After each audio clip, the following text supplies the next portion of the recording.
Welcome to the Mastering Show. This is the show where we cover all aspects of mastering. I'm Steve Cherubino, just one of your hosts.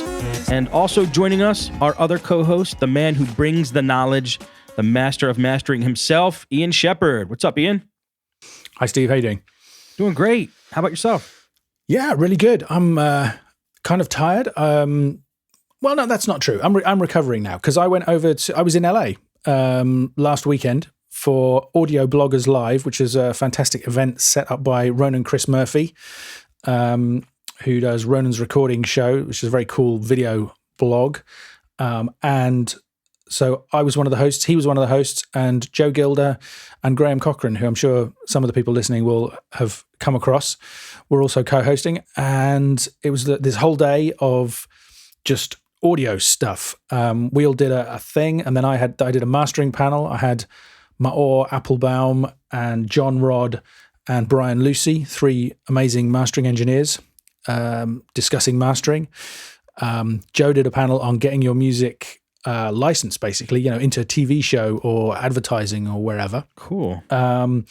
Graham interviewed Mick Gazowski, who recorded and produced Random Access Memories by Daft Punk. Oh, wow. And Ronan interviewed Bob Clearmountain and Dylan Dresdo.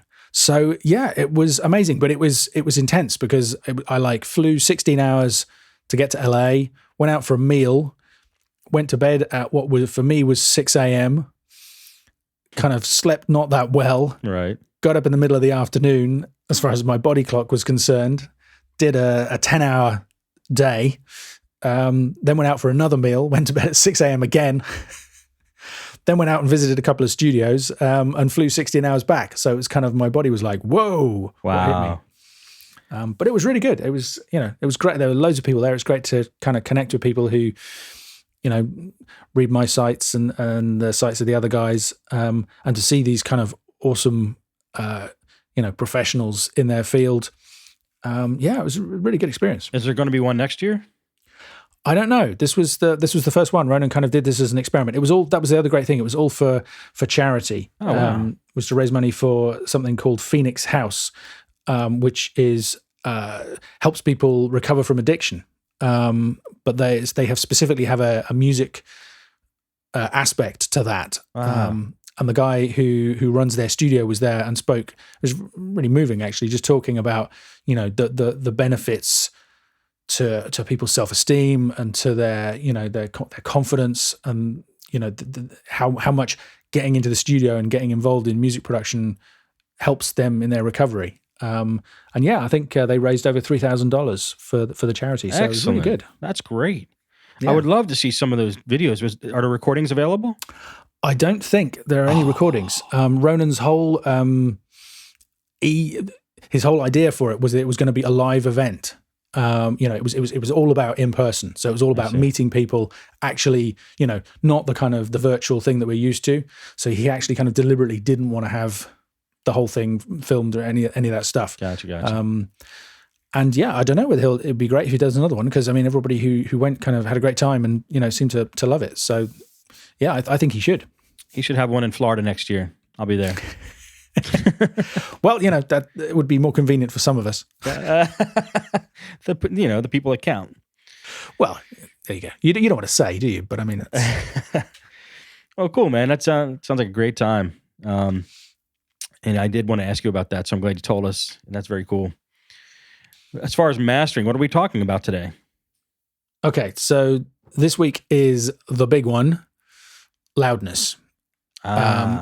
Except it's kind of not, because I personally actually think that loudness is pointless. I think it's irrelevant, and I'll kind of talk about why that is. Possibly what I might talk about a bit more is actually gain, which is just the process of lifting the levels. And so, you remember we're going through the mastering chain backwards. So we started with the mindset, the metering and the monitoring. Then we had limiting, then you had compression and EQ. Now we're right back at the beginning of the chain, which is the gain, which is how you set the level of the music. So, hey, Ian, before you start, this is interesting. An interesting lead into this. I have a guy who is interested because I do a lot of electronic stuff, and there's a couple people around here that I'm helping with their electronic productions and giving them advice and stuff, and they're asking me what interfaces they should buy and stuff like this. Anyway, one of these kids comes up to me and he's like, "Yeah, I want to. Do you know anything about mastering?" And I go, "Yeah. Well, what do you know about mastering?" And I'm like, "Tell me what mastering is." He's like, it's when you use your equalizer and stuff, and you try to get the music as loud as possible without distorting. Like that was his definition of mastering. Well, that's a lot of people's definitions. And see, the thing is that the world has changed. The rules of loudness have changed, right? Because it used to be, well, it's changed and it hasn't changed. I mean, when I started out, I think I've said this to you maybe in a previous episode that these days I'm mastering about, I guess, 4 dBs hotter than I did when I first started mastering. And that's kind of and I kind of stopped at that point in around the year 2000. Okay. And since then, the war raged on and the levels have gone up by probably another 4 dBs from there on a lot of mainstream releases, which is an insane amount of difference. Kind of dBs are deceptively small. Even 2 dBs can have a huge influence on the way that we hear the sound and the way that it feels. Yeah. And that was kind of based on all of these myths about the loudness war, right? Which is that you had to be loud to sound good on the radio. That's not true because the radio uses all kinds of processing to make stuff loud anyway. Right. So actually, you can you could almost submit anything to the radio and it would come out sounding as loud as everything else. Right. And there's a blog post where people can see a demo of that on my website if they're kind of going, really? Which we can put in the show notes. We like evidence. I have plenty of evidence on all of this stuff. The next myth is that you need to be loud in order to sell loads of copies, right? But that's not true either. And there's literally academic research showing that there's no connection between loudness and sales, not positive or negative. It's not like people don't like loud stuff or they really do like loud stuff. There's just no connection. And actually, it's not kind of academic research, but one thing that I find is particularly convincing. Sound on Sound magazine did a test where they allowed people to kind of choose their preferences from music they were listening to. It's exactly the same recordings at different levels. People didn't even care when they actually heard stuff quieter. I'm going to talk a lot in a minute about matching loudness when you do comparisons to so that you don't get fooled by loudness. But they were not doing that. They were allowing people to be fooled. And the conventional wisdom says that people would automatically pick whatever was louder. Right. And even that didn't happen. Well, I mean, for different songs, I can imagine that would be so. But I guess, if you did an A/B test with the same song and the only thing you changed was loudness, they'd probably pick the louder one, right? Well, here's an interesting thing, because I did exactly that at Audio Bloggers Live. That was we started off the day, each of us did a kind of 20-minute sort of TED Talk style presentation. Yeah. My presentation was to talk to people about the effects of loudness. And I did a demo where I played them 2 short clips from exactly the same song. The only difference was that one of them was 1 dB quieter. And I would say about 50% of the people in the room put their hands up to say that they could hear a difference between them. And then I asked them, which one did you prefer, A or B? And actually, it was an even split. Oh, wow. I kind of expected that most people would go for the louder one. But quite a lot of people went for the slightly quieter one because okay, so here's the thing. This is where we get into it, right? I think I've talked about this before, the whole idea that louder sounds better. Yeah. And it's a trick that our ears play on us. Right. So nobody knows exactly why it is, but we prefer sounds that are louder. They sound slightly brighter and slightly bassier. And it could be an evolutionary process, right? Where the saber-toothed tiger that is breathing down your neck is more important to pay attention to than the one that's over there kind of watching a gazelle. If you pay more attention to the one that's close to you, you're more likely to survive because you'll run away. So our brain makes things that are close sound more interesting. That's one possibility. Nobody really knows why, but the fact is, if you play 2 examples of a piece of audio to people where one of them is slightly louder, people tend to prefer the louder one. And that didn't kind of happen in the demo that I did at Audio Bloggers Live, but people did hear that they were different, right? And I was asking for comments, and people were saying, well, Graham just kind of summed it up and said, well, the first one just sounded more awesome. But other people said that they thought that the louder one had more bass, which you would expect. They said thought it had more treble, more space, more depth, right? And that's just a difference of a dB. And literally no other changes. All I did was turn one of them down by a dB. Wow. And then played them back. So, and the point of that demonstration is to, I mean, yes, it shows that we think that louder is better, but it's kind of like, so that's not news, right? But the point is, that's two things that are actually identical.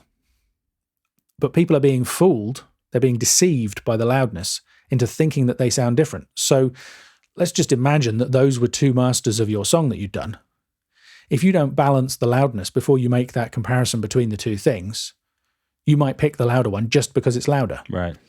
If you've got a new plugin that the first thing you do is you stick it in your in the DAW, you call up a default preset, and you hit bypass to see what the difference is. If the default settings make it slightly louder, and a lot of them do, it's just automatically going to sound better to you. Right.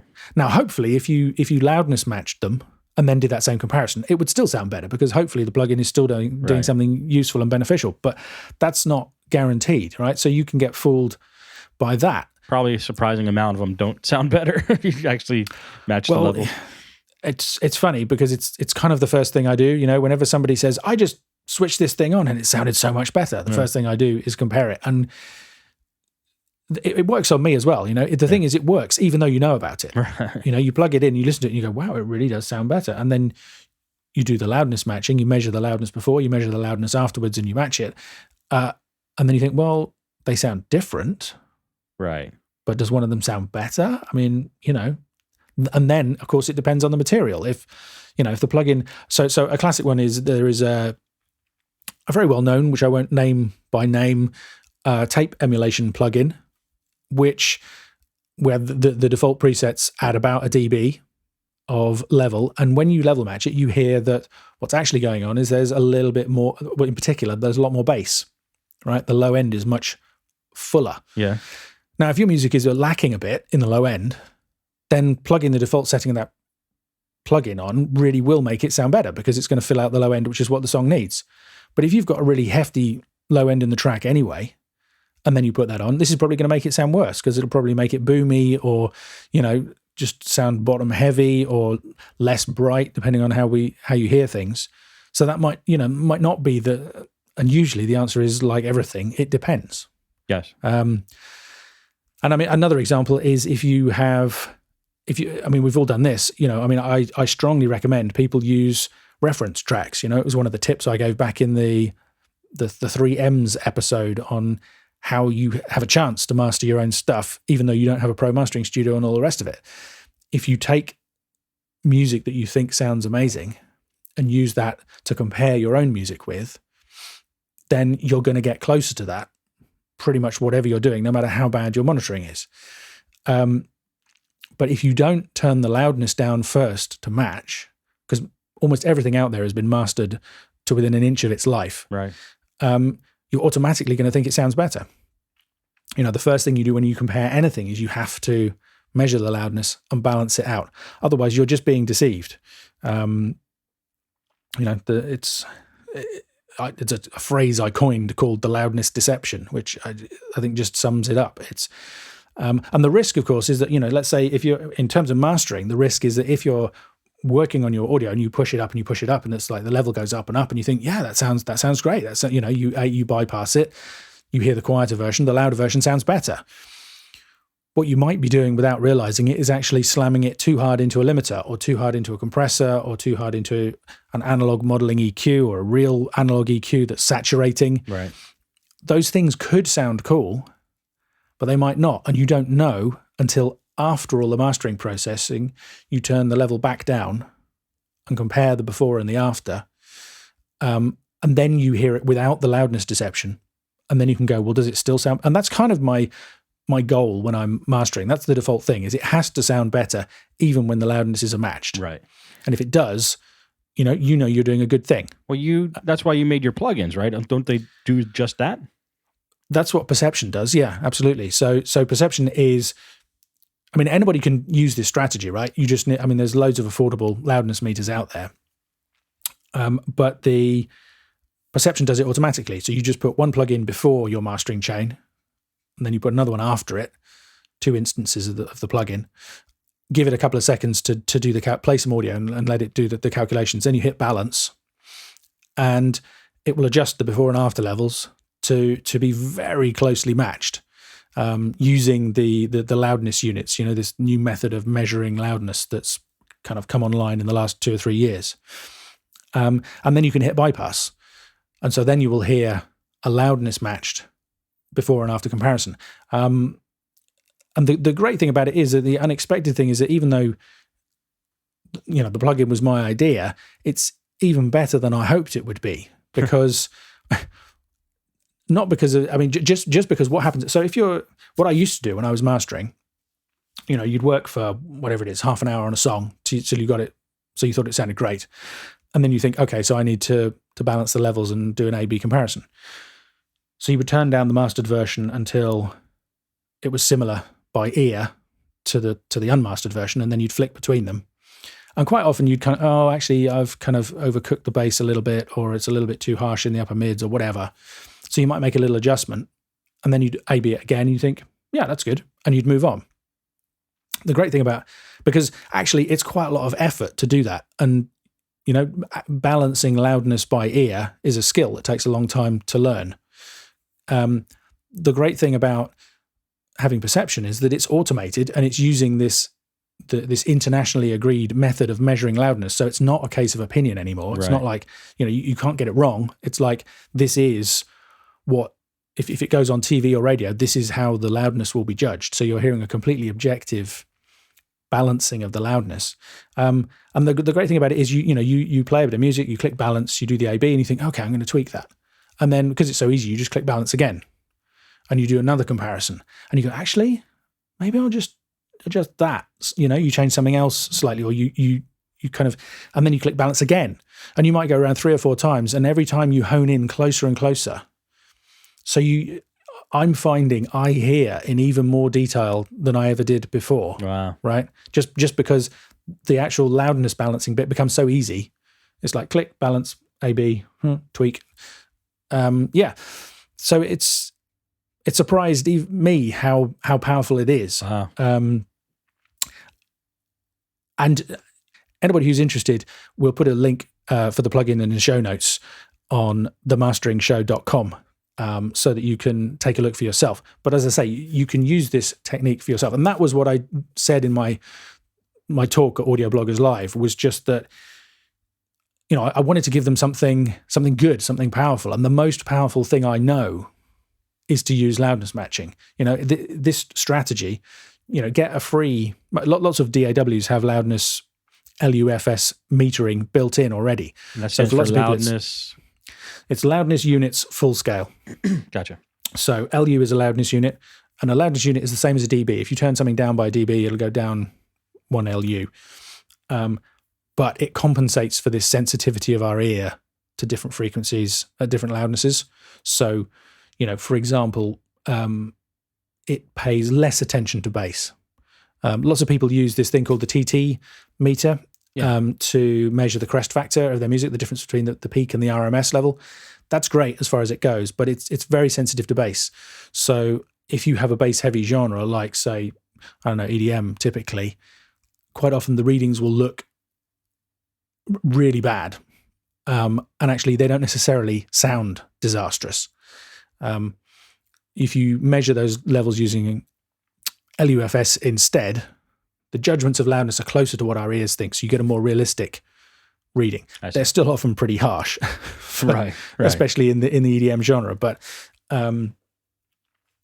you get a better reading that way, and that's what my other plugin does, which is Dynameter. So that's an update on the idea of the TT meter, where it measures this thing called PSR, which is the short-term peak to loudness ratio.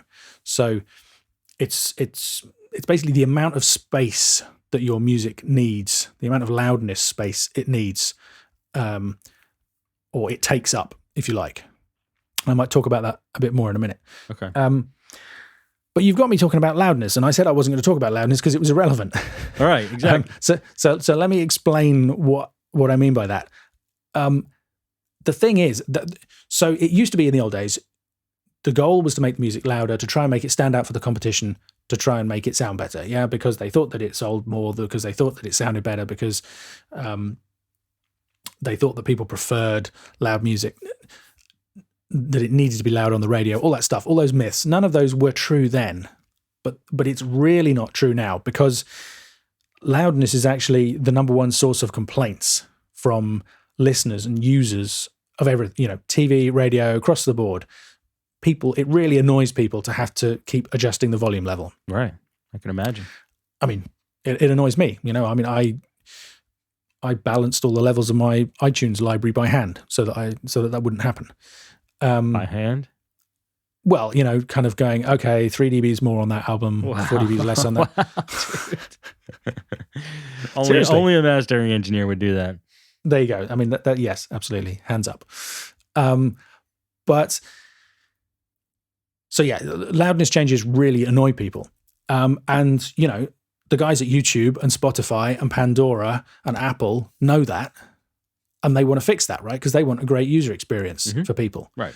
So they're doing this thing called loudness management or loudness normalization, where they are measuring the loudness of everything. They turn loud songs down. They turn quiet songs up to try and make a more consistent listening experience for us.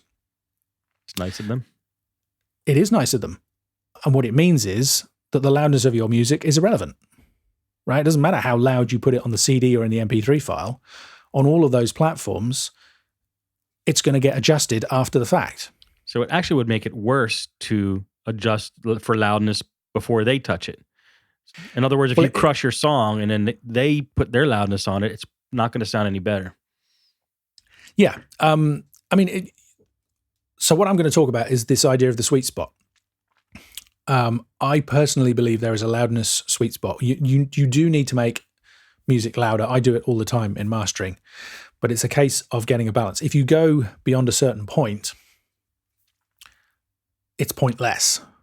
So I'll come back to what I was talking about in terms of the loudness space and dynameter, right? So dynameter measures the difference between the peak level and the loudness of the music, and it actually displays it as a graph, so you can see that difference change. So if the numbers get too low, it's color coded, so it goes red to show you when you're pushing it, and after that it kind of goes brown and then gray to show that you're really pushing it. Yeah. But you can see a kind of, as the music plays, you get to see a snapshot of the dynamics of the music. You can see which bits are squashed and which bits aren't. It also measures the long-term or the integrated peak to loudness ratio, which is called PLR for short. And that's a kind of overall number for the amount of loudness space that it needs. So, just for example, a lot of stuff that I master comes out measuring 14, which means that overall there's about 14 dBs of difference between the loudness and the peak, the maximum peak level. Okay.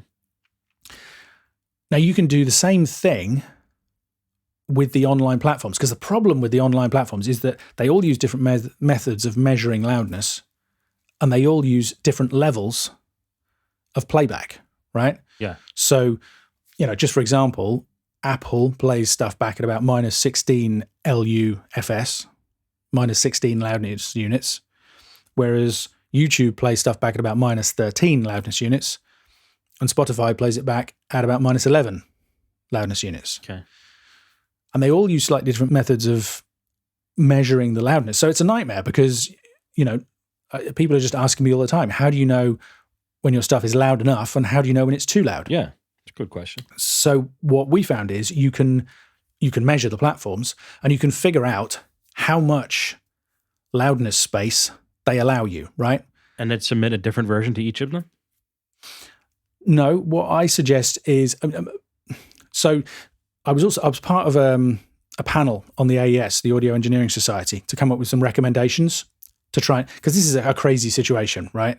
It makes no sense that they should all have different levels and all the rest of it. So we're recommending basically match what Apple are doing. At the level that Apple have chosen is a sensible compromise. If you use Apple Sound Check, minus 16 LUFS, that's plenty loud enough, even for media players in Europe, where the maximum volume control is regulated by law. And it also gives them plenty of flexibility to do the loudness management effectively, right? But until they standardize at that level, I think, well, it's a choice. You could submit different versions to each platform. Personally, I think actually you can go for the sweet spot. If you aim for your music to have a PLR of about 12, that matches the loudness space that's allowed to you on YouTube, which is obviously one of the major platforms. Mm-hmm.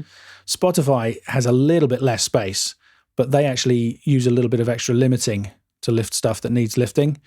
So, worst case, you're going to get a dB or so extra limiting on your songs, which it's not the end of the world. When you're talking about a streaming platform, it's been data compressed and all the rest of it anyway. How do you know Spotify does limiting? I've spoken to their engineers. Good to know. And I started a thread on their support forums saying, don't do this and turn it down to give us more loudness space so that we can master our music more effectively, which they've said, this is an interesting idea. And they haven't done anything else about it yet. But no, I mean, Spotify, I got into this way back. I posted I actually did it from a favorable angle. I said in 2009 that Spotify was going to end the loudness war because they did loudness management before YouTube, I think before Pandora. They were one of the first. They did it from the outset, which is a good thing. The bad thing is that people complained that the Spotify player wasn't as loud as like Windows Media Player and some of the others out there. Jeez. So they turned it up and they added this limiter. Oh, man. And I mean, that's, I understand that, but it's this unfortunate situation currently. Right. So my suggestion is you can compromise. If your music, so you only have to worry about this stuff on the loudest songs, right? If your song is loud at the beginning, loud in the middle, and loud at the end, and you want it to play back loud, you need to make sure that the PLR, the amount of loudness space it needs, matches wherever it's going to get played, right? There's no point in going any lower because they'll just turn it down more. Right. So the number for YouTube is 12. So we have a preset in Dynameter. You choose the YouTube preset. It shows you an arrow where PLR 12 is. And for the loudest songs, you make sure that your music is no greater than that, right? And then the loudest songs are going to get played back as loud as everything else on that platform, which is the best that you can hope for in this day and age. And because you're making sure the dynamics are optimized, because you're not letting the PSR get too low, which is the thing that Dynameter shows in the graph, that you've got great dynamics as well.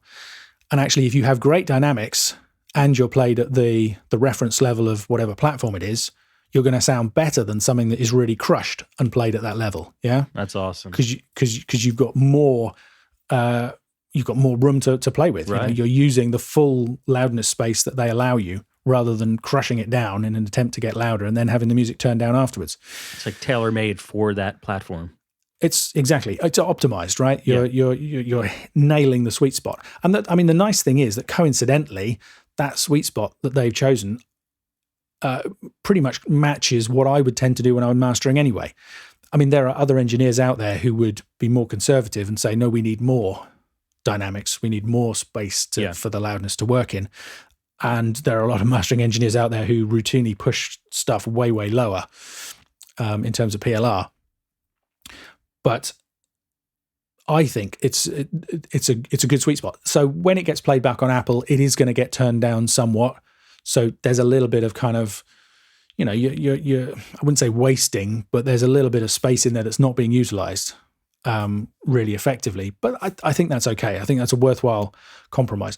When you measure some of the classic albums over the years, they're actually remarkably consistent in terms of how much the maximum amount of squash that they have in there, really? The maximum amount of crush, and the kind of ranges they use. And the other interesting thing, people are always asking me about genres. They're saying, "Oh, do we have to have should this genre be louder than the other?" Right. What I'm finding is when you measure stuff with Dynameter, no, actually, the minimum PSR value, the most crushed the music gets, I think should be consistent from genre to genre. The difference is if you have, say, a full-on metal track, it's going to be pushing those minimum levels or those minimum PSR values all the way through, beginning to end, right? Right. Whereas if you've got like progressive rock, it'll probably start off much more dynamic and then just get really loud in the middle or at the end or something. Right. And if you've got kind of folk, it's probably pretty dynamic all the way through, and then there's just a couple of bits where it gets loud.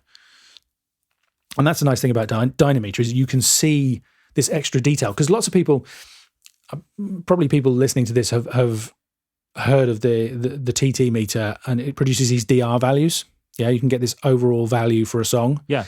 That gives you some idea of how squashed it is. And there's actually an online database that people can look at. We'll stick the links in the show notes.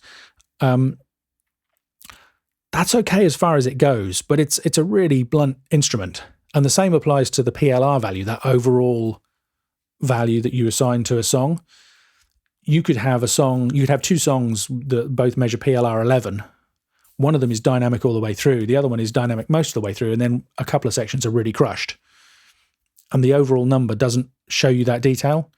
Whereas you can see at a glance, looking at the graph in Dynameter, oh, there, look, those sections are really crushed, even though the overall value looks okay. Yeah, and there's colors that will show you easily. It's very cool to, it's very easy to see what you're looking at. Yeah, exactly. I mean, both of these plugins, they're things that I wanted. I made them for me, and I'm just pleased that other people find them useful as well. Right. Clearly, I hope that we would make some money to make it worthwhile in the end. But that's the case. They're tools that were missing from my personal mastering toolkit. That's how most great things get made. I think a lot of great stuff gets made that way. Yeah. That or just kind of users saying this is what we need and people paying attention. Right. So yeah, I mean, enough about that. If people want to see more about either of those, we can put the links in the show notes. Buy Ian's plugins. But okay, so all of that was a long way around of saying, right, the loudness is irrelevant, right? Because it's going to get changed. It's going to get changed on your MP3 player because people switch on, there's replay gain and there's sound check and there's a bunch of different things that all do the same thing. All of these streaming platforms use it. It's now a legal requirement in the US on radio and TV, and it's been adopted all across Europe as well. Pretty much the only place where you'll hear the actual level differences on a CD or in a file would be maybe in the car. Or I guess if anybody actually still has a hi-fi out there, it's kind of old-fashioned idea of a set of speakers. But the first thing that people do when they stick something on is adjust the volume. You make your stuff super loud, they'll go, whoa, that's loud, and turn it down. And then they'll just hear it squashed and quietly, as in every other situation. I just genuinely do not believe. And it's really interesting because people saw that I'd released a plugin called Dynameter, and they were like, oh, it's it, because, I go on about loudness all the time. They say, oh, it's Ian Shepherd. It's a loudness meter. I don't need another loudness meter. And I'm about to do a video, which is Dynameter is not a loudness meter. Good. I was just going to say you should title it that. It's not it's a dynamics meter, because the thing that matters, the thing you have to understand now is not how loud the music is. It's what are the dynamics doing? What effect will that have in all of these different places, on all of these different playback platforms? Now, it kind of does matter because, going back to the kind of, like I say, I'm a mastering engineer. I do make stuff louder. There is a problem with stuff being too dynamic as well. There's a modern problem, which is if your stuff is really dynamic, if the PLR is too high, it won't get turned up as much as other stuff on these online platforms because there's only a certain amount of loudness space, a certain amount of platform PLR for the music to fit into.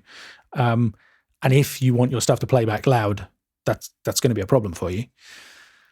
But it's also, just the original thing of if you get it so that the verse sounds great and then the chorus blasts you away, or you get it so that the chorus sounds great and then the verse disappears, or in some cases maybe the verse is louder than the chorus, which is kind of backwards. Getting the balance of dynamics within the songs is still valuable, still an important part of mastering, and you use the compression that we talked about and limiting in the early episodes to achieve that.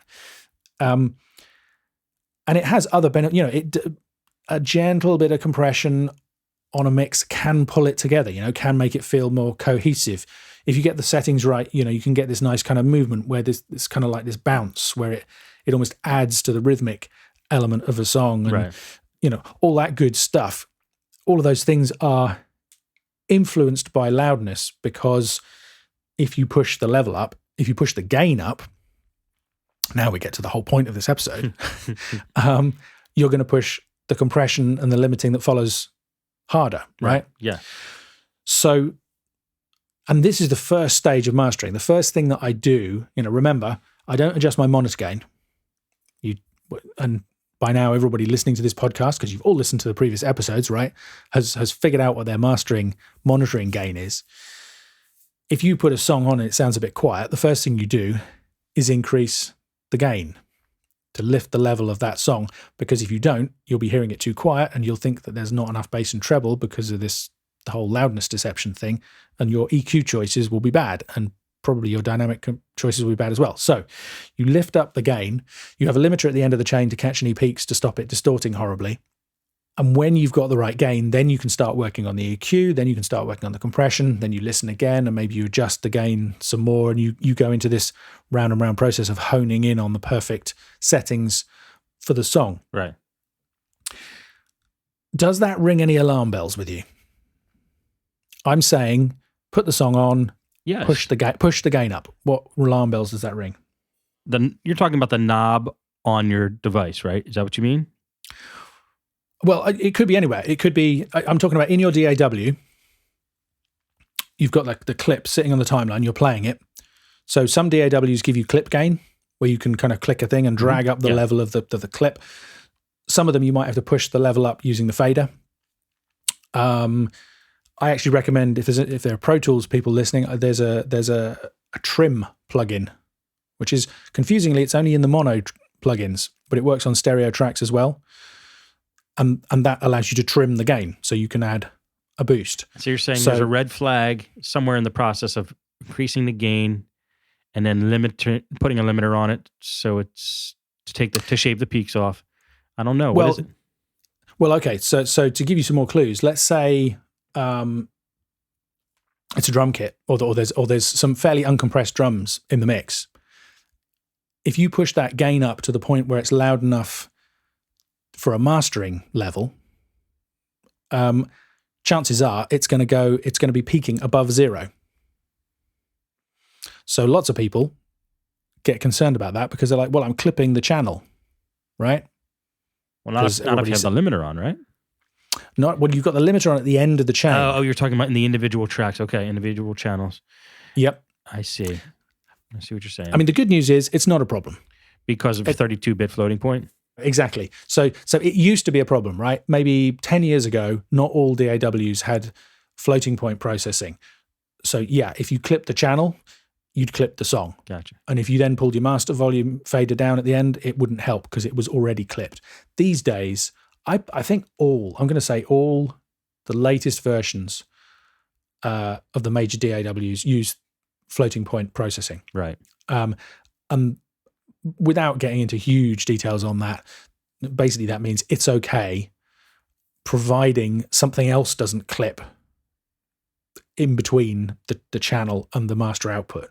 So those other things might be a plugin that emulates some analog gear, like an SSL channel strip or a tape saturation plugin or something. Those things are designed to respond to hot levels. So if you push it in really hot, then they will do what they do. And you need to be careful and make sure that you want that. But most digital plugins will happily handle the high levels and not worry about it. But I mean, for example, that didn't used to be the case with versions of Pro Tools prior to version 9. So in that case, you would want to boost up the level right at the end of the chain using the limiter instead. And that means you have to kind of mess around with the gain structure prior to that. So, you will hear people say, oh, digital gain structure doesn't matter. You can do whatever you like. That's not true. You've got much more flexibility these days, but you do need to be careful with it still. I see. That's pretty much what I want to say, I think. Gain is the first stage of the mastering process. Until you've got the gain right, until you've got the playback level right, you can't make sensible decisions about the EQ and the compression. If you change the EQ and compression, they're going to change the way that you think the loudness sounds. So you might want to tweak that level again. And that'll change the way that you think the EQ and the compression sound. So you have to change those again. So you kind of just go around this loop, honing in on the values that you want. And that is 90% of mastering in a nutshell. Next episode, we'll kind of tie up some loose ends by talking about other processes that I commonly use that people might want to experiment with. Sure. Yeah, there you go. Did I miss anything? Got any questions? No, I loved it. It's great. Very comprehensive. I think you covered everything you could about loudness. I mean, we talked about it for 40 minutes.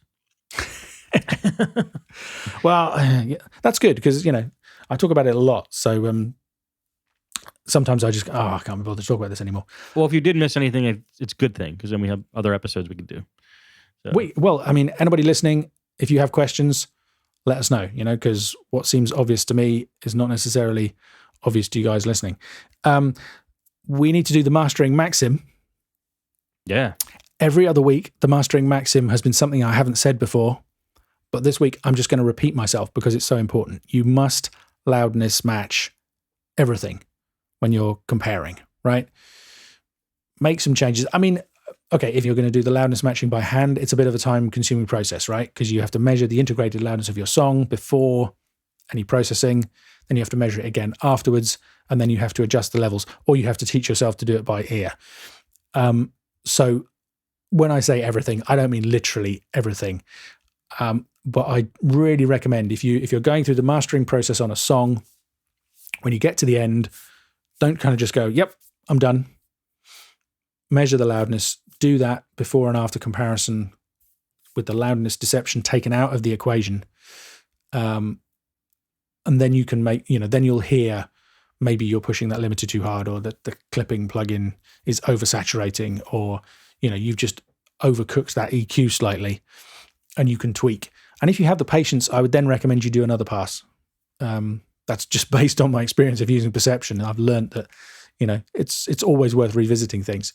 But it's just really good discipline to have that in the back of your mind, especially, like testing things like new plugins or listening to reference tracks, or even comparing your own work, trying to figure out, did I do a great job with this or not? Right.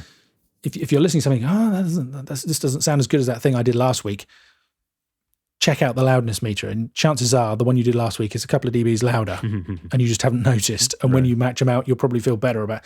I mean, it can be quite a liberating thing, because you listen to all this professional stuff and it sounds amazing. Quite often when you turn it down and loudness match it and then compare it, it doesn't sound nearly as amazing. It probably still sounds pretty amazing. Right. But, it can take because it's a pretty, it can be a disheartening process to take something you've been slaving over for a few days or a week or longer, compare it with your favorite artists and realize that you're still not where you want to be. But yeah, doing the loudness matching can actually make you feel a little bit better about it. Well, just doing it for that reason alone is great. Exactly. Confidence booster. That's what you should call your next plugin. Very cool, man. That's already been done. Really? By the I think he's the bass player in a jazz band that I've mastered a bunch of stuff before called the Partisans. And yeah, it's called the Confidence Booster, and it's actually a ring modulator pedal, right? Which is this thing that adds an extra octave below whatever you're playing. Right. You just punch it and it just adds an extra layer dropped down by so it's like a pitch shifter. It's a fairly primitive pitch shifter. I mean, that's his name for it. It's whenever he's feeling insecure on stage, he just stamps on this pedal and feels awesome. That is awesome. I got to get one of them, even though you just told me basically what it is. It's like the sausage fattener. Have you ever used sausage fattener? I've never used it. I have heard of it. Okay. I'm not quite sure what it does because I don't own it, but I'm sure it's probably a fairly simple process that just makes it sound fatter. Yep. I think it makes louder and thicker and makes the waveform look more like a sausage, which we all know is pointless, folks, but it's still fun. Exactly. What was I going to say? I'm pretty sure U2 did something like that at the end of the song Beautiful Day.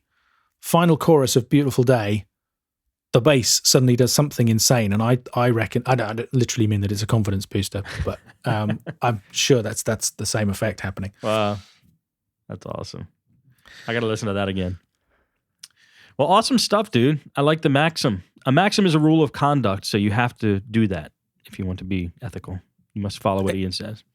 Exactly. You must do these things. You now know what Exactly. The maxims of mastering are. If anybody wants to leave us comments and stuff, you can do that at our website, which is themasteringshow.com. Exactly. And you can also sign up for the mailing list in the same place, themasteringshow.com.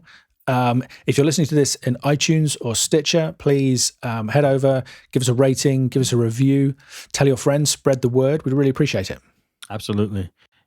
And that is going to wrap up this week's episode of The Mastering Show. Thanks, everybody, for listening. Hope you enjoyed it, and we'll see you next week.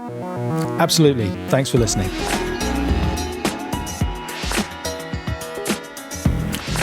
Did you say thanks for listening? Did you steal my catchphrase? Do you say that after every one? I try to. I've got into the habit of saying thanks for listening at the end of every video. Oh, wow. Perfect. Well, I just did steal it, and I'm proud of that. Okay, I'm not editing that out. You have to think of something else this show. No. I'm going to do it anyway. I just need a way to get into it. All right. I can't think. I just want to say absolutely. Thanks for listening.